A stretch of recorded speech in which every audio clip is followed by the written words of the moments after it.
Hello everyone, मैं हूँ हीना और आप देख रहे हैं लीगल परसेप्शन। आज की वीडियो में हम समझेंगे डॉक्ट्रिन ऑफ फ्रस्ट्रेशन यानी विफलता के सिद्धांत को। बहुत ही इम्पॉर्टेंट कॉन्सेप्ट है। इसको आज केस लॉ के साथ अच्छे से डिस्कस करेंगे, तो वीडियो के लास्ट तक बने रहिएगा। लेकिन आगे बढ़ने से पहले आपके लिए एक ज़रूरी इन्फॉर्मेशन।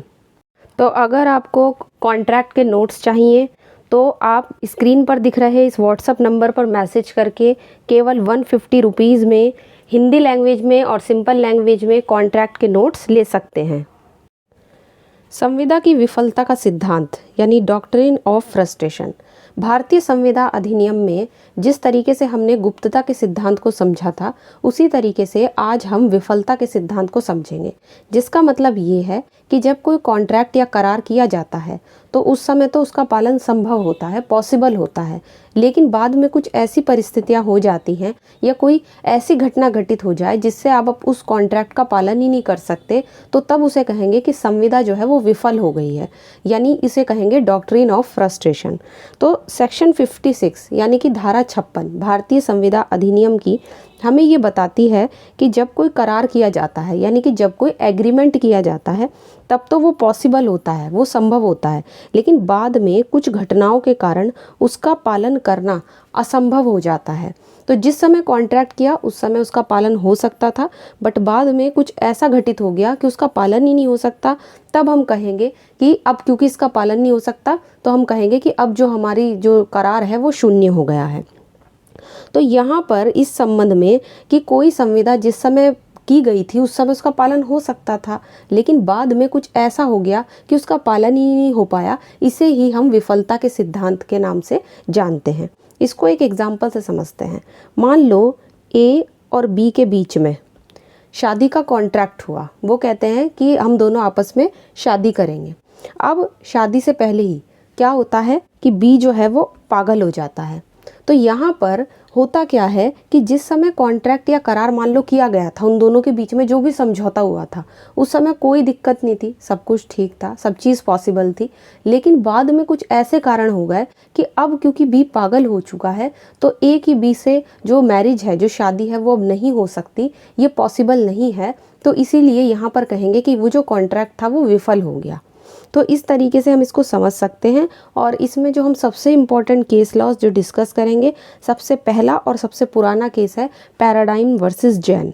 ये 1647 का केस है। इसी मामले में सबसे पहले इस सिद्धांत का निश्चय किया गया था कि कॉन्ट्रैक्ट करने के बाद जो भी घटनाएं घटित होती हैं उनका कॉन्ट्रैक्ट पर क्या प्रभाव पड़ता है। तो बेसिकली इस केस में तो ये कह दिया गया था कि अगर जिस समय कॉन्ट्रैक्ट किया गया था उस समय उसका पालन हो सकता था, बट बाद में कुछ ऐसे घटनाएं या कोई ऐसी परिस्थिति आ गई जिससे उसका पालन नहीं हो सकता है, तो कोर्ट ने कहा कि इस तरीके की बातों का उस कॉन्ट्रैक्ट पे कोई प्रभाव नहीं पड़ना चाहिए।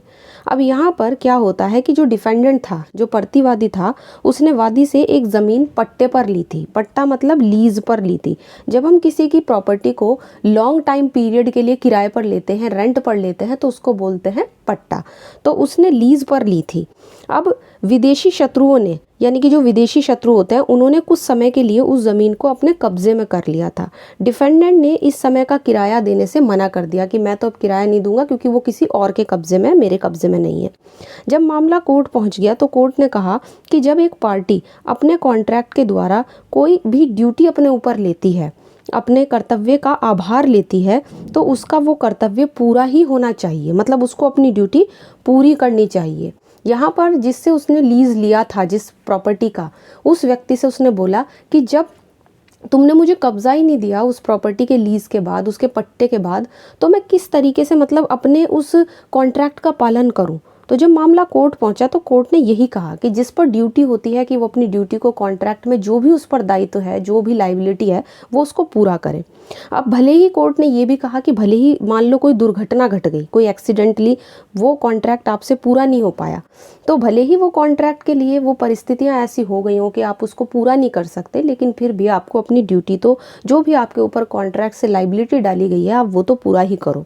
भले ही वो जो लैंड था, वो जो ज़मीन थी, वो चाहे ख़त्म हो गई हो या उसे कितना ही नुकसान क्यों ना हुई हो, ठीक है ना। इसीलिए जो व्यक्ति जिसको आपने लीज पर दिया है, जो पट्टेदार है उस ज़मीन का, उसको किराया तो मिलना चाहिए।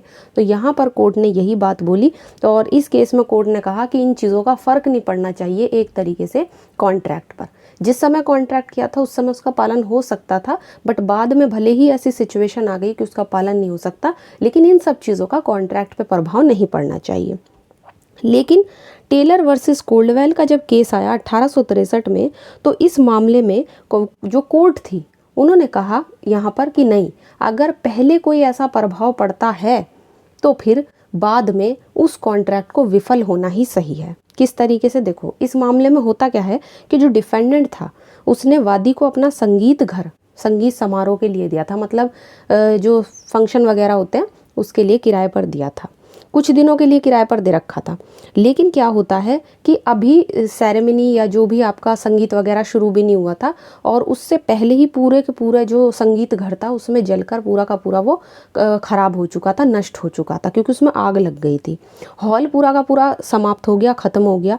तो यहाँ पे डिफेंडेंट को जिम्मेदार नहीं ठहराया।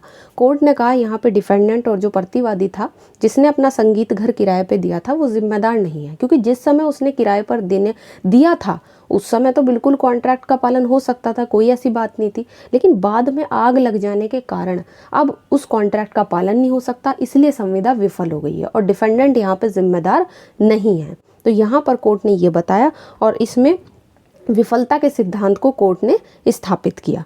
तो यहाँ पर हम देख सकते हैं कि पहले वाले में तो कोर्ट ने कह दिया था कि इसका प्रभाव नहीं पड़ना चाहिए, कि जिस समय कॉन्ट्रैक्ट किया गया है उस समय बाद में अगर कुछ घटित हो जाता है तो उसका प्रभाव नहीं पड़ना चाहिए आपके कॉन्ट्रैक्ट पर। लेकिन टेलर वर्सेस कोल्डवेल में कोर्ट ने कहा था कि अगर ऐसा हो जाता है तो उसके लिए डिफेंडेंट जिम्मेदार नहीं होगा।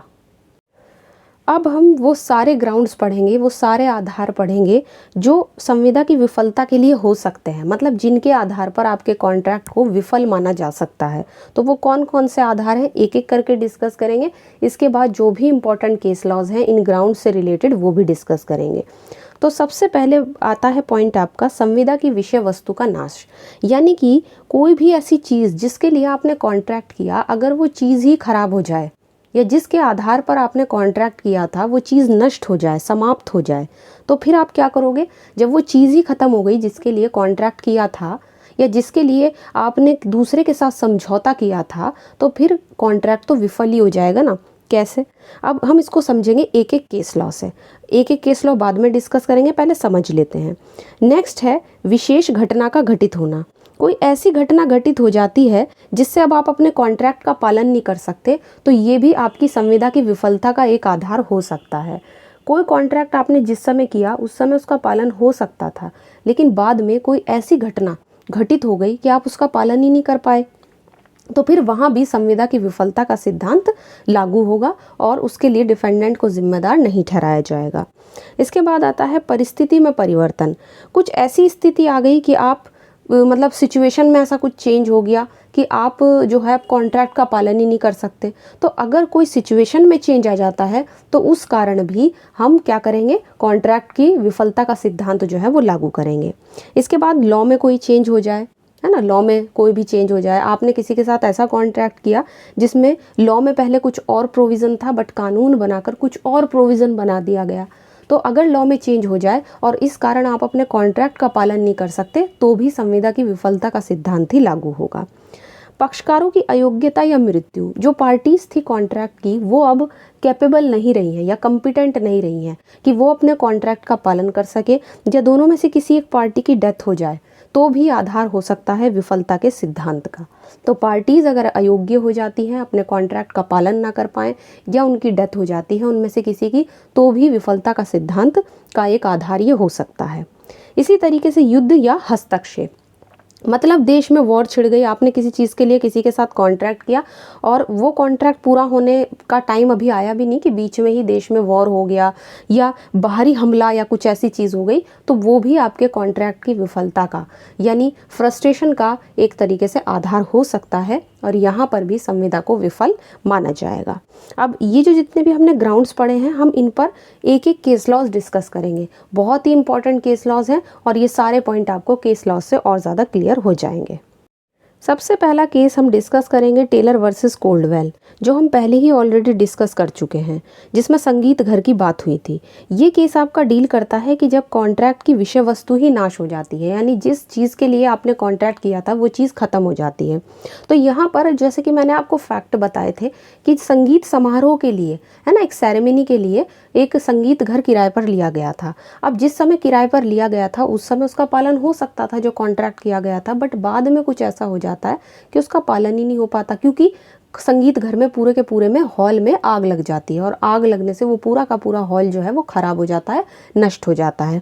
तो टेलर वर्सेस कोल्डवेल के केस में ये संविदा की विफलता का एक आधार था, एक ग्राउंड था कि जब जिस संगीत घर को किराए पर लिया गया था वही कॉन्ट्रैक्ट की विषय वस्तु था, वही मेन चीज़ थी जिसके लिए कॉन्ट्रैक्ट किया गया था। अब जब वही नष्ट हो गया तो कॉन्ट्रैक्ट का पालन कैसे हो पाएगा? तो ये आपका डील करता है संविदा की विषय वस्तु के नाश से। नेक्स्ट केस आता है curl versus Henry. Curl versus Henry का केस डील करता है विशेष घटना का घटित होना। अब मान लो इस मामले में होता क्या है कि एक राजा की सवारी निकलने वाली थी। अब जो डिफेंडेंट था उसने वादी का घर, जो मकान था, वो उस सवारी को देखने के लिए, उस जुलूस को देखने के लिए किराए पर लिया था। लेकिन सवारी या जुलूस निकलने से पहले ही जो राजा थे उनकी बीमारी के कारण क्या हो जाता है, जुलूस नहीं निकल पाया, क्योंकि राजा की जो है वो बीमार, मतलब वो जो है बीमार हो गए थे। तो यहाँ पे इस कारण जो कॉन्ट्रैक्ट था वो विफल हो गया था।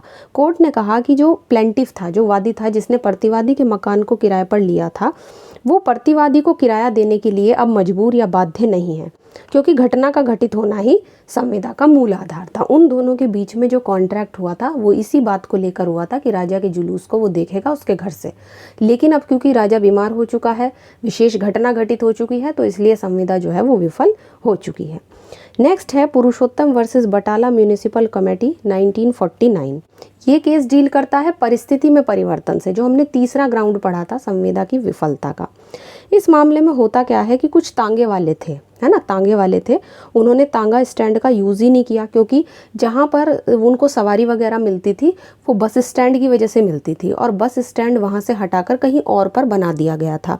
तो इसीलिए तांगा स्टैंड का प्रयोग ना करने से उन पर केस फाइल किया गया। लेकिन यहाँ पर कोर्ट ने कहा कि जो कॉन्ट्रैक्ट था वो विफल हो गया है, क्योंकि अब जो वादी है वो उन तांगे वालों से धन वसूल नहीं कर सकता, पैसा नहीं ले सकता, क्योंकि जब वहाँ से परिस्थिति में ऐसा चेंज हो गया है कि वहाँ से बस स्टैंड ही हटाया जा चुका है। तो जब बस स्टैंड वहाँ से चला गया तो अब तांगा स्टैंड भी वहाँ पर नहीं हो सकता। तो एक तरीके से अगर सिचुएशन में कुछ ऐसा चेंज हो जाता है जिस कारण आप अपने कॉन्ट्रैक्ट का पालन नहीं कर सकते, तो वो भी संविदा की विफलता का एक ग्राउंड माना जाएगा। नेक्स्ट है मान सिंह वर्सेस खजान सिंह 1961 का केस। ये आपका डील करता है विधि में परिवर्तन। अभी हमने समझा था कि संविदा की विफलता जो होती है वो लॉ में अगर कोई चेंज हो जाए, विधि में कोई परिवर्तन हो जाए, तो उस कारण वो विफल हो जाती है।